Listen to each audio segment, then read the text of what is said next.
And good morning, everybody. You've got Seychelle Van Poole here and Sean Provencher from Toronto, Canada here. And Sean, I am so excited to have you back with us almost 1 year from the last time we spoke. Sean, Yeah, just yeah, just literally it was last May when we spoke last for our Millionaire Mindset. yeah. We have a couple people on the line and people that may be watching that don't know your business as well. So I'll take just a couple seconds to introduce you. Sean's business, he and his business partner Dylan and brother run Path Real Estate Team out of Toronto. They have consistently been in the top 1% of Keller Williams agents. And Sean, how long have you been with Keller Williams now? We're in our fifth year with KW. Fifth year with KW.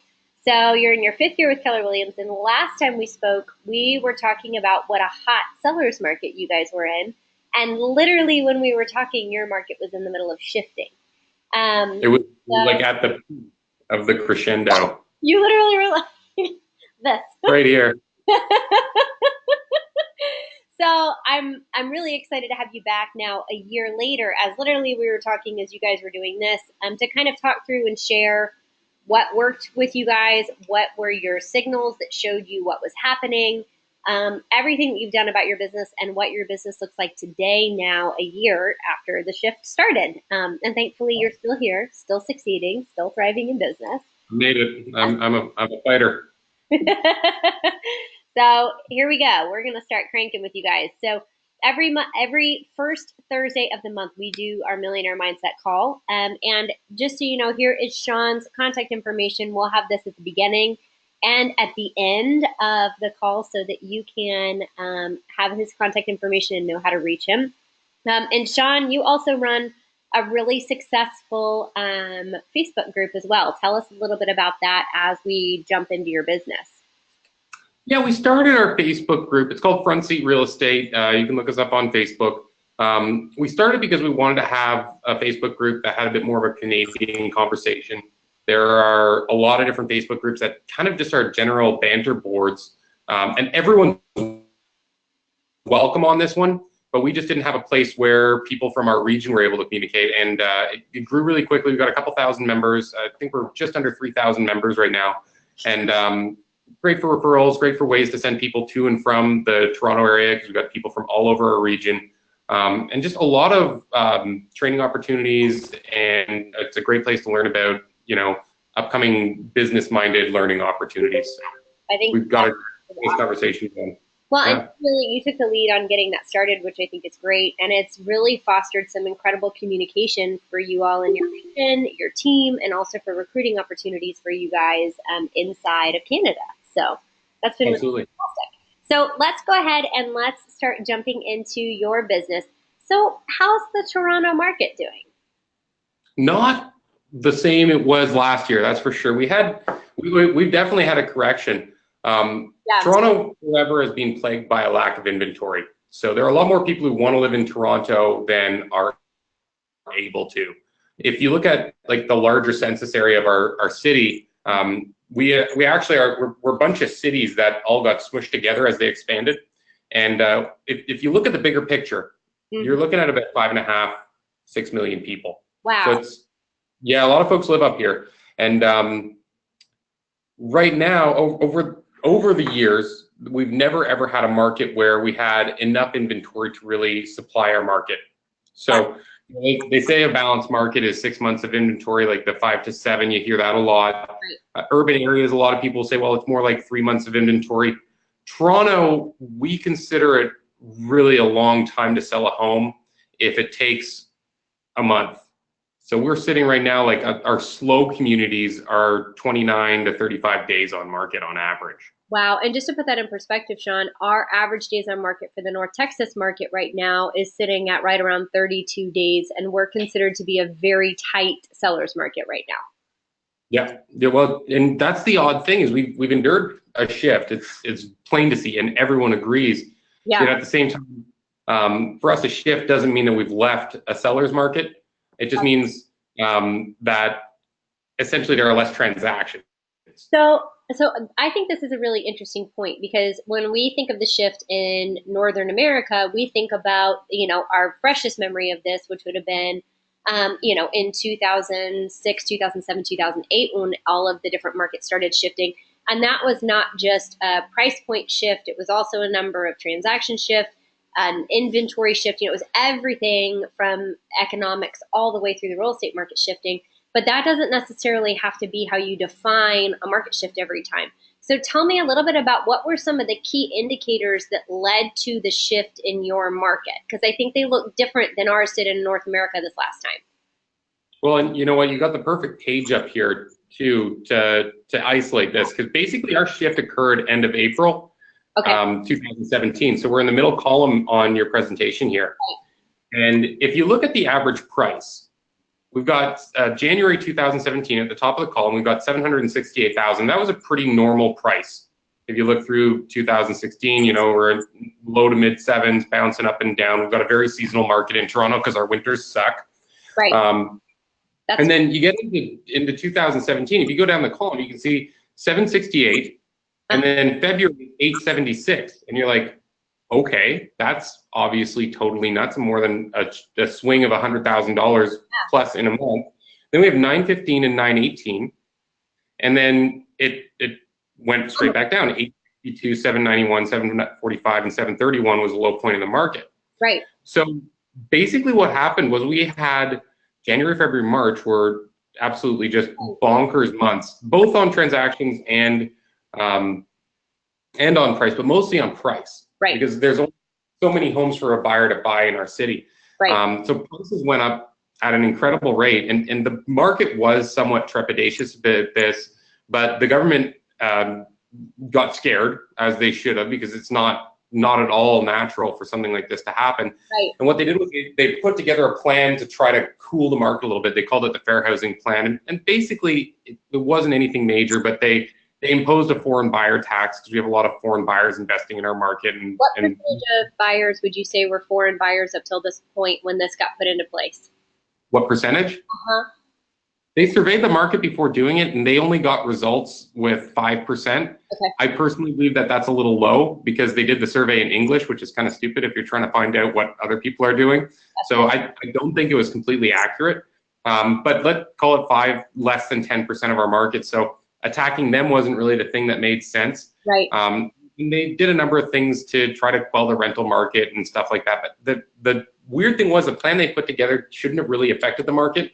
But I think with the upswing that we had and the fact that people were seeing the government intervene, all of a sudden there was just this concern that spread through buyers, and they clammed up. Transactions dropped off, and they haven't returned. Realistically, this is probably more where the transactions should be.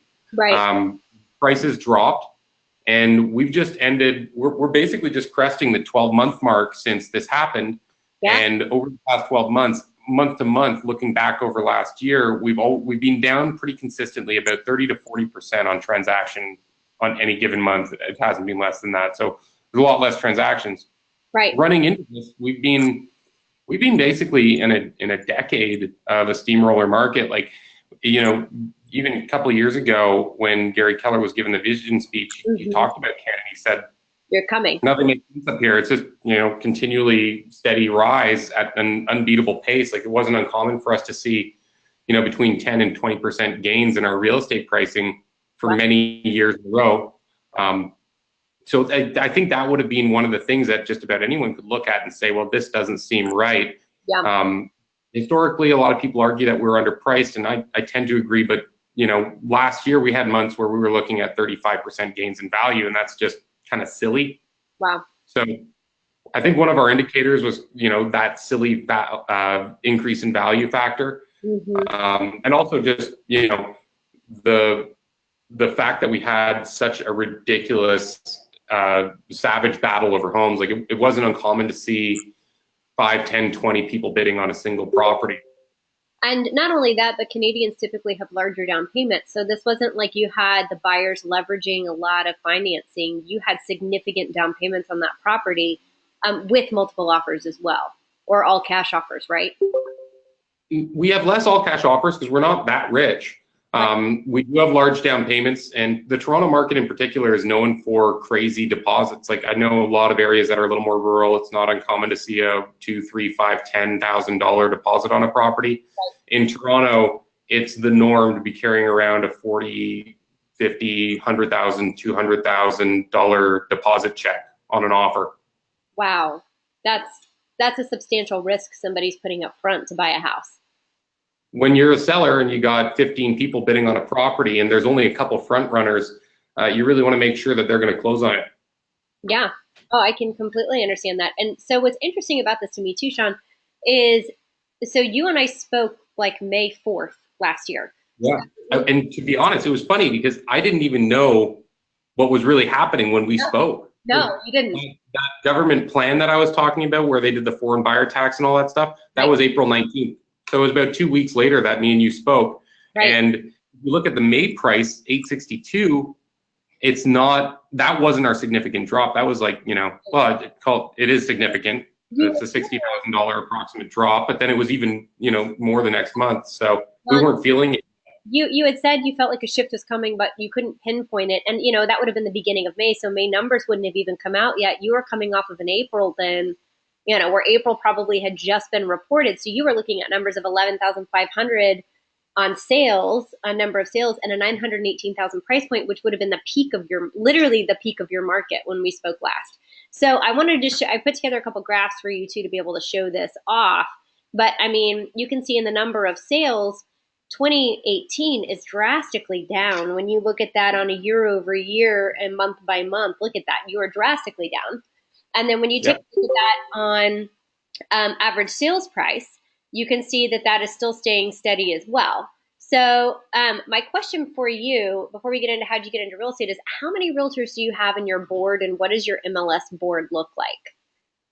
So Toronto is the largest real estate board on earth. I got into this business 10 years ago, and at the time we were around between 12 and 15,000 members any given year.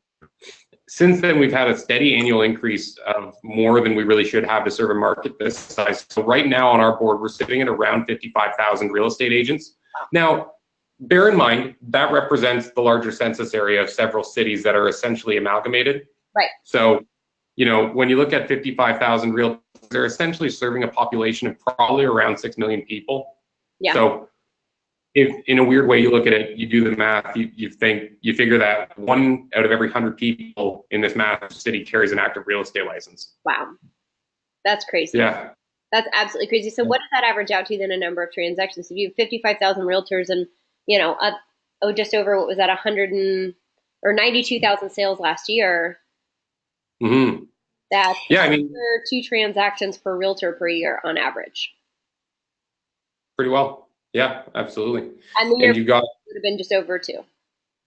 Yeah, and it's steadily dropping. We're tracking to do a lot less than last year because we don't have those leader months at the beginning of our year. Right. If you look at the last few years, like 2016 would be a good example of what a typical hot year would be. And in 2016, you remove the price. This was pretty typical for transactions over the past, 5 years. It looked like this a lot. We've got a lot of months that would round up or down to 10K, and we had 12,000 in April and May, almost 13,000 in May and June. So you look at a year like that, and then you look at what we're doing now, and we're probably tracking to finish up closer to 70,000 transactions on our board.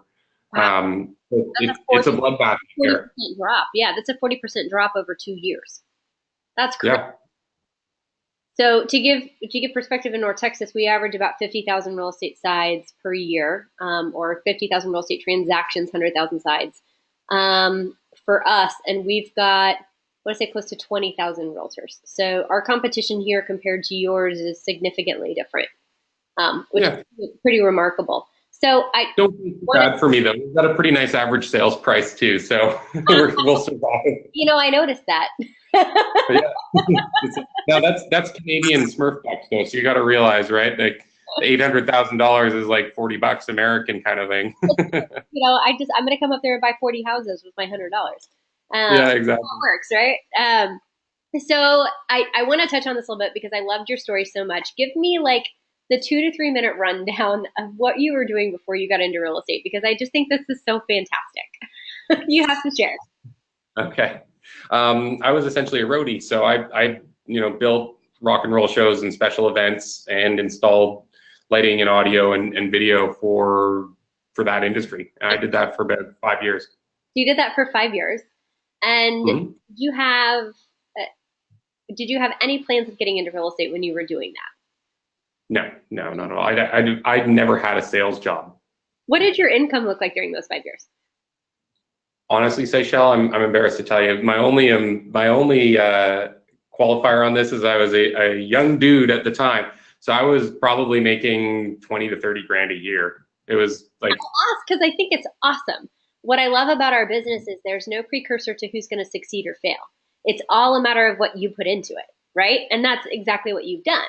So you, I just love it. You're a roadie, not like the kind of beverage you take with you on the road, but like a roadie with amazing. no, not road beers. Literally like setting up bands.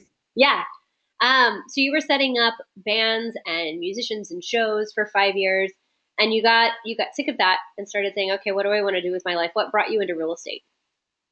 Honestly, I hadn't really planned it out. I never thought about sales. I had a friend who was doing really well in real estate, and she was like, "You're an idiot if you don't get into this. You guys are, a couple nice, friendly guys. You would do well. Just get in." And honestly, I survived basically just off my work ethic. Awesome. And I think that's what's amazing about real estate is that you can survive on your work ethic and you can determine your success. And I think that that's fantastic. So Yeah. so you got into real estate, and you at first were the Property Brothers, and now our Path Real Estate team, which I think was a great rebrand. When did you guys do the rebranding on that? Was it last year? It was last year, yeah, February last year. Perfect. We started out as a real estate brothers, right? We never thought that we'd grow a significant size business. When I got into the business, I was 22, so I wasn't really looking at it as a business person. I just thought, hey, like this is enough for me to make more than 20, 30 grand a year kind of thing and move on to my next opportunity. So we got in and we said, okay, well this, Real Estate Brothers, the idea was that we wanted something that wasn't just our name. Because the one thing I knew was that I wanted to be able to have other people represent our brand. Real Estate Brothers, there are a lot of problems with it. One of the big things for us is it was somewhat gender biased. So we, had a very male-centric team just because of the fact that it was a male-centric brand. We weren't really happy with that in the long run. It didn't occur to us when we first chose it. And it did kind of isolate the brand to us because it did mean our teammates, right? If you have someone going in and presenting on a listing and they get asked, well, are you one of the brothers? And they have to say no, it makes them feel like a subsidiary to us, which we didn't like. And we wanted to be able to grow into something that kind of imparted a bigger message than, a couple bros getting out to sell some homes. That's fair. So how did you then, with your rebrand, how did you change from being more of a male-centric team to maybe a more even team? Was that just all on recruitment efforts, or what did you do to help even that out? I honestly, the weird thing is just changing the brand kind of opened us up to more people being comfortable with the idea of working with us. I'll be honest, right now we've gone through the size of our team reflects the growth and recession in our market. So right now we haven't, like last year during the peak, we had this massive there you go. We have this massive organizational chart, and this has been truthfully one of our biggest learning curve opportunities. Yeah, it's been our biggest learning curve in quite a while in this business because we weren't, anyone can succeed in an easy market. And although there were challenges, realistically looking back, we were in a really fantastic market. Mm-hmm. So we weren't really watching our dollars, truthfully. We had a lot of people on the right-hand side of this business. If you look at that and think that every single person there represents the salary, you can imagine that our monthly expenses were pretty nuts, and we didn't really adapt on that front as quickly as we should have. So coming into this year, we've skimmed back significantly. We cut back to our core sales group because we're in a market right now where a new salesperson who isn't willing to absolutely kill themselves just isn't going to make any money. And last year we tried hiring a ton of new people, and majority of them just essentially flaked out after a month or two. And oddly, we'll do this year the same sales volume or greater with this organizational model than we did last year. And I'll tell you a whole bunch less headaches. And it will probably increase our profitability by double or triple. Wow. And so talk to me about, so the market starts shifting, right? It started right after our call last time. And, one of the things you mentioned when we were doing our prep call for this was you guys had to slash your budget significantly to try to figure out how to maintain business. So what did that look like? Walk me through the steps of, we're here, now we're going here. Oh my gosh. What are the steps that you started doing? So number one was P&L. Slash your Number one was P&L, and truthfully, if you go back to the last screen, yep, the stuff on the right, like under the operations team, yeah, that was $45,000 a month. So that was a significant pile coming out of our pocket every month. And our concept was, oh, well, if we just had salespeople, we'll catch up. Don't worry. So we truthfully chased it for probably a number of months longer than we should have. And I know one thing I know about you and Dylan is that you guys are tremendously loyal and you build longevity with your operations people, and I'm sure that was really difficult for you. So what sort of happened in going through that process? Well, truthfully, I was willing to slash and dash everything as we saw the sales dropping in our market. I was willing to slash and dash everything, but I didn't feel good about salaries. Mm-hmm. So I continued to keep people on board even when they weren't providing a return, just because I'm a big softie, right? It doesn't feel good getting rid of people. So we kept a number of people on the team who weren't bringing a return. We weren't watching our lead gen dollars and holding them accountable. Number of the people in our operations side were wearing one hat. That wasn't really difficult when really in a market like this, if you aren't wearing 2 or 3 hats, we can't afford to keep you kind of. So the crazy bit was we got towards the end of the year, which is when we did the majority of our layoffs. And looking back, we realized like it's okay to be nice and you want to take care of the people who have taken care of you. But at the same time, in perspective, we realized that we were essentially paying these people instead of ourselves. So it got really easy when we started to think about paying our families first and then taking care of other people's families afterwards. So you then move it to a much leaner process. And I think your average sales price helps you somewhat in this, right? Because if your average price point is even still at the lower point, 690, 700,000, that helps on being able to do fewer transactions and being able to have less overhead. But that being said, you went from a very large organization down to more lean. What does the average salesperson look like now on your sales team? Average salesperson on our team, we've got a wide variance. Like on the low end, someone will be closing about 150 to 170 GCI, that's before splits. Yeah. And on the high end, it's hard to say where we'll end up this year. But on the high end, like last year, our top agent finished the year at 520. Okay. So we've got it's the same 80-20 rule everywhere, but I think in a lot of markets and definitely in mine, it's more like a 95-5 or a 97-3. Like a very small percentage of people close the vast majority of the business, and that's who we need to be in business with if we're going to have a successful team in this market. Got it. There's hard to say what will happen to licenses on the board over the next 2 years because this isn't going to be something that we just bounce out of overnight. That's pretty much unanimously agreed on. But I'd imagine that either a lot of people are going to park their licenses out of town on more affordable boards because our board membership's expensive, or we'll probably see, and this is kind of what a lot of the business people who actually work in this market are hoping, we'll probably see a lot of people non-renewing their licenses and moving back to what they were doing before. There's a lot of fair weather realtors in our market. Yeah, we have a lot of that too. We call them special agents in our market. Agents? That's our fond term for it. But yeah, I mean, in the last downturn, though, we had 30% of our realtors go out of the business, and so it hasn't happened yet. I would love to see your number a year from now of what the board membership renewal rate is. My guess is 3 years, you'll be close to 30%. But I'd be curious to see what your actual number is. Well, realistically, if you think about it, right now we were talking about 1% of the population being a realtor. If you just think about friends, right? The average person knows about 150 people. So your average married couple has 300 acquaintances, Right. we'll call them, right? That means that 3 or more of their acquaintances are realtors. Wow. It's just, the whole thing's completely ridiculous how many people are carrying board licenses in our area, because it just, for years, it's been the easy money, and there's so much media focused on news, on real estate, just because we've got such ridiculous numbers to talk about all the time. Yeah, that makes perfect sense. So, Yeah.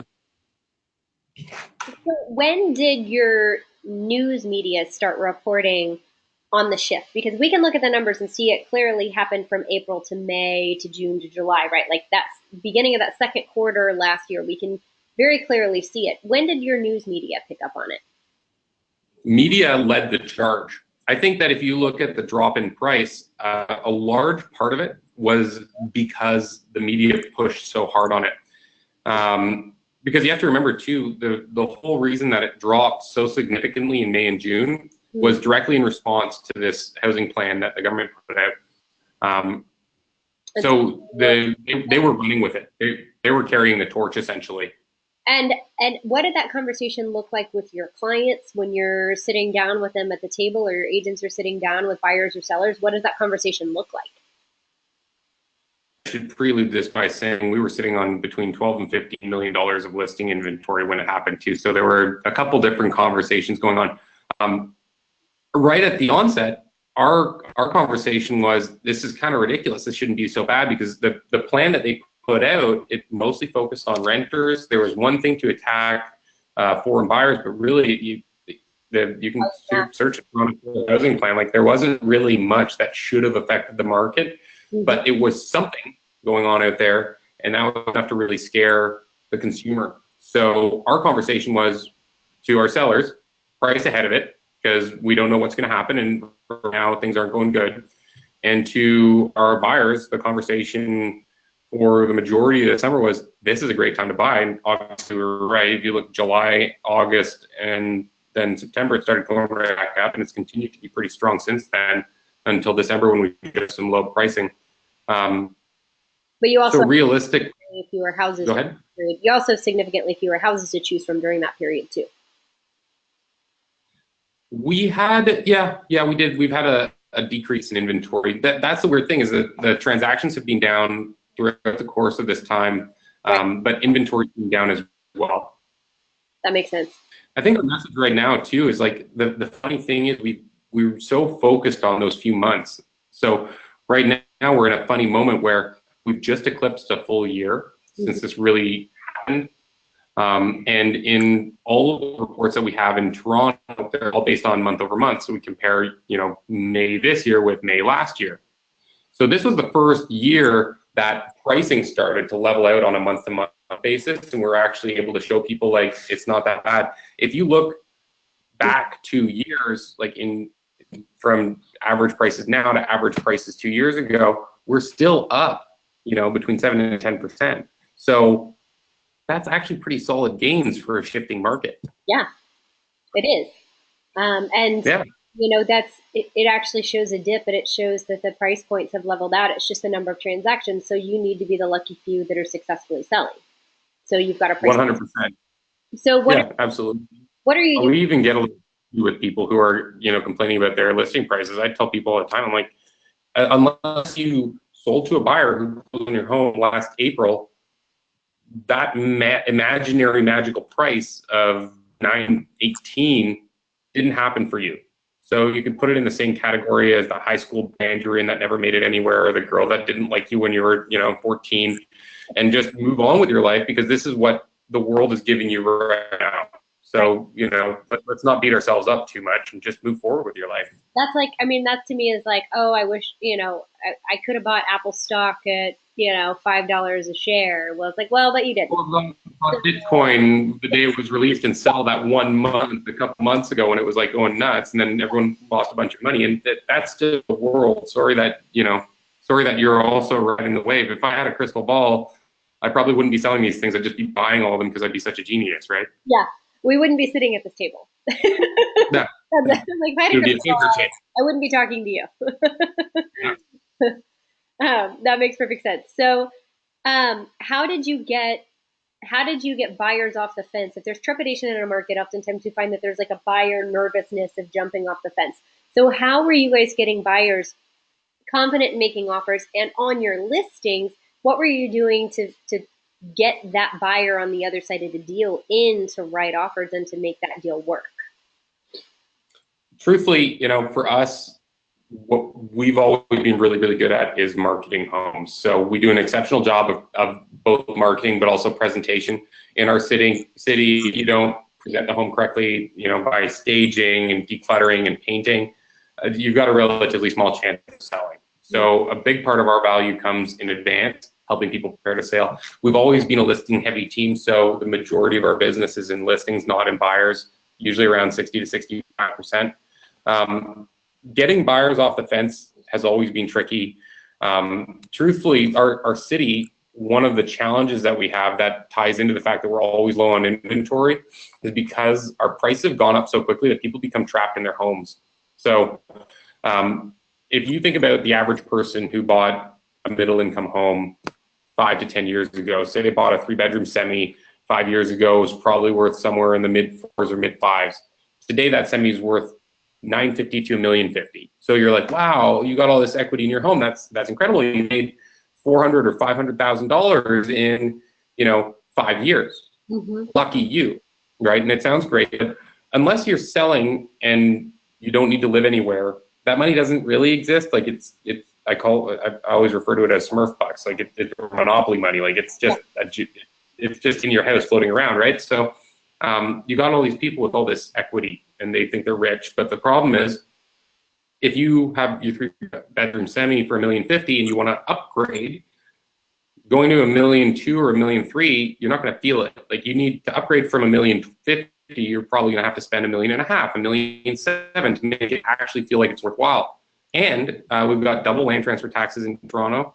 So if you take realtor fees and the land transfer taxes, just those two things, and you look at an average house selling and upgrading to something that's $300,000 or $400,000 more between the two transactions, they're just losing about $100,000 in a wash. Like it just goes into space. So we have a lot of people who would like to upgrade and move up, which would allow the bottom market to have new buyers come in and kind of create that cycle that would be healthy for a normal real estate market.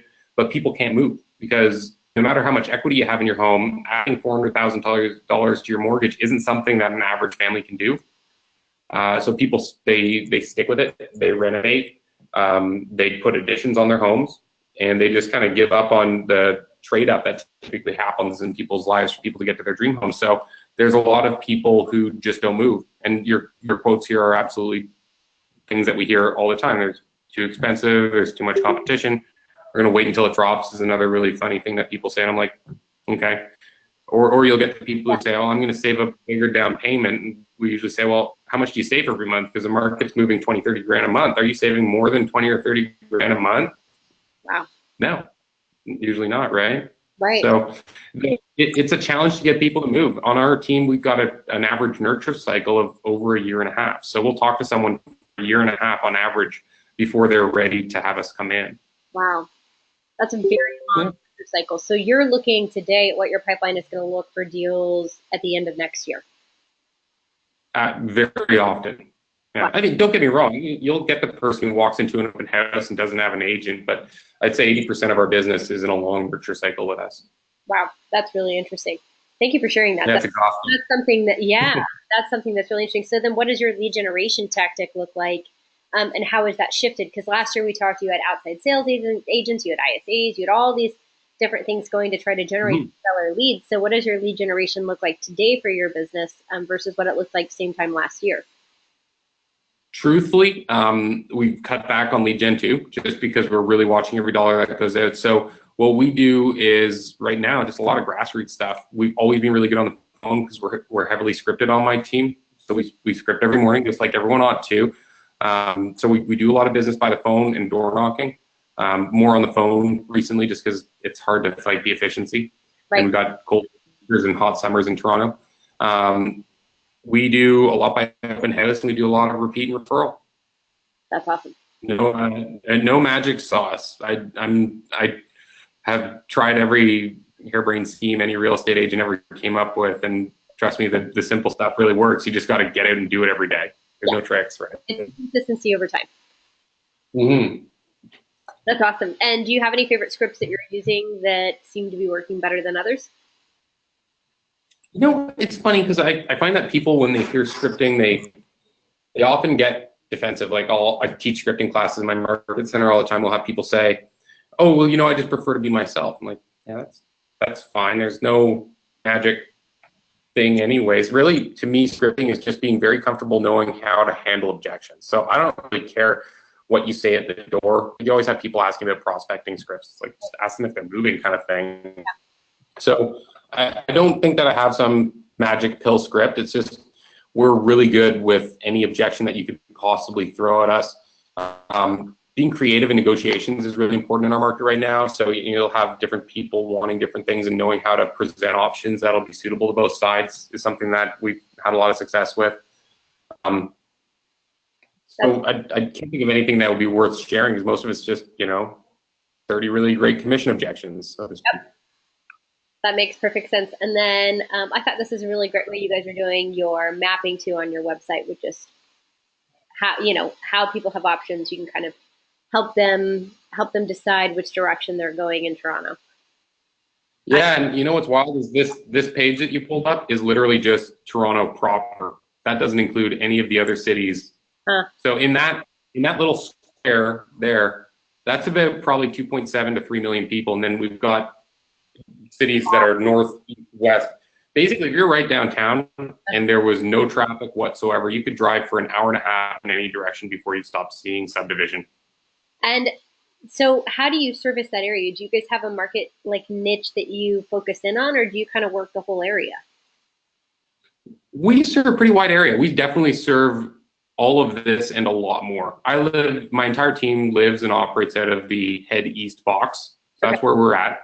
I could drive anywhere on the screen if there's no traffic in about 40 minutes. Okay. So leave your head an hour, you're there 20 minutes early, drive past some comps, open the door, kind of thing. Got it. And do you ever get any pushback on having such a large metro area from team members? It gets exhausting driving, and our regions, right? Memphis, North Texas, New Mexico, and all of those have very broad geographic areas that we service as well. And so, I'm always curious when I see another metro area that has a lot of population, increasing traffic, and a broad geographic area. How do you handle that from a team perspective? You know what? That's a great question. Truthfully, one of the things that we want to do is come back to our roots a little bit more in the East. We love our community. Traffic sucks, just like it does everywhere. So we did a lot of leads through our ISA team previously. So we've got a lot of leads all over, and I'm a sucker for business. I've always had, I call it like a money to distance ratio. So I'll drive an hour if it's $1 million listing. 10 times out of 10, I'm always happy to go visit those people. For us, we are going to start focusing more on farming our community, and that's something that we're doing this year.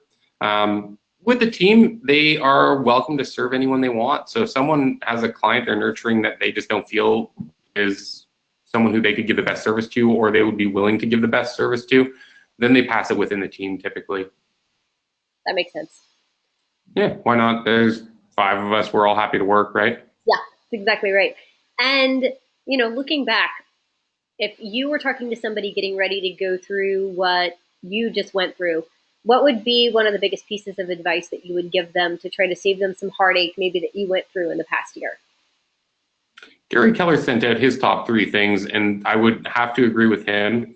Number 1 is cut expenses. Don't wait for yourself to run out of money before you cut expenses. It's incredible how much money you need to throw on the pile when 45 grand or 50 grand's coming out every single month. So nothing is sacred. Don't think that salaries can't be cut, because you're going to cut your own salary if you don't cut someone else's when you're in a shifting market. Double your lead generation efforts. So if you are spending 3 hours a day and getting the results that you want, then you probably need twice as much if there's half as many transactions. Like year to date, we're on track to do just over half the transactions that we did in the typical hot market of 2016 a couple of years ago. Wow. So our team for the past 3 months has been doing 20 hours a week of lead generation. Perfect. It's fine. But until all the competition starts to wane and our markets receded a little bit in terms of the number of agents on our board, we've got to fight twice as hard to get the business that we need. And, you know, in an easy market, a lot of people can survive working moderately and allowing some easy business to come their way. In a market that isn't hot and easy, you really need to be in business with talent. And when you look at the org chart I had a couple of years ago, or last year at this time, I had like 8 or 10 salespeople. You don't need to worry about it. But just today we're down to 5, and we're going to do the same amount of business with 5 people who are committed to work and succeed in this business as 10 fair weather realtors who we didn't really look at hard enough before getting into business with them. So moving forward, we're being a lot more selective with who we actually get into business with, just because I had a team of 10 people who were producing like nothing, and they made so much noise and demanded all kinds of junk. I've got my core group now that we just, you know, grind away and we push hard and we all work hard, play hard, and it's a lot more fun. And those are the people I really want to make successful. I can completely understand that. And you know, to find the people that are fitting within the team's vision and the culture that you created, how many people are you talking to or interviewing to find the right person? So this year, when we did all our cuts, we just said, you know what, let's just focus on production. So over the past quarter, we haven't really been focused on hiring. Right now, our goal is to end the year with probably only 2 or 3 more salespeople than we brought in right now. And we're going to create a really high bar to entry. So they're going to have to show that they're willing to do the work that everyone else on the team is before they land. So I'd estimate if I want to finish the year with 3 people more, I'll probably need to interview between 90 and 100 people. And I'll probably need to launch between 6 and 10 and see who sticks. Yeah. Truthfully, we were doing a hire a week at some points last year. And I wasn't trading, so we had a lot of bandwidth, but we weren't really able to groom someone with a high level of care. What I really want this year is I want to find a small number of people who I can personally groom, like just tie them to my hip, take them on appointments, show them how to do everything that we do, and make them into superstars, because I'd way rather have 2 or 3 more superstars, like my guys who are doing, you know, $350,000 to $500,000 in GCI a year. I'd rather have 2 or 3 of those than 10 people who are doing 150.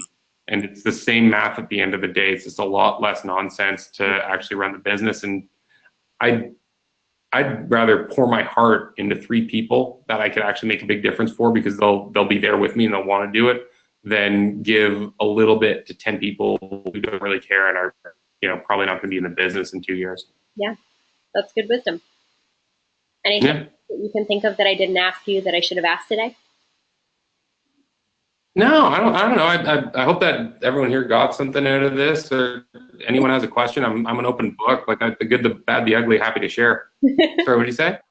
This was tremendously helpful, Sean. I think, you know, we were talking yesterday, but, you know, I was teaching a class a couple weeks ago and did a survey of the room. There are about 75 people in the room, and we had everybody raise their hands of who had been in the business 1 year or less, 2 years or less, 5 years or less. 2/3 of the room had been in the business 5 years or less in that one class alone.